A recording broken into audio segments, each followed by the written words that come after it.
Alam nyo ba na si Ixia ang pinakamalakas na marksman ngayon sa current meta? Mas magiging malakas pa ito sa oras na makabuo ng item na Sky Piercer. Hindi magiging banta para dito ang mga melee heroes katulad ng mga assassin at fighters dahil may kakayahan ito na mang-hold gamit ang kanyang second skill at makakapagpatuloy ito sa pagkuha ng distansya kung saan siya mas makakalamang.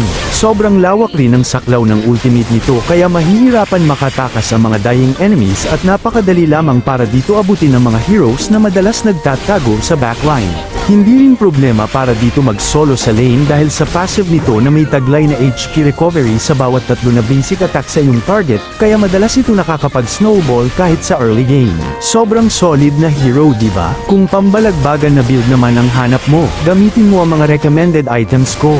Para naman sa emblems, gamitin mo ang Assassin, Thrill, Barden Hunter, at Warcry upang ma-unlock nito ang kanyang full potential.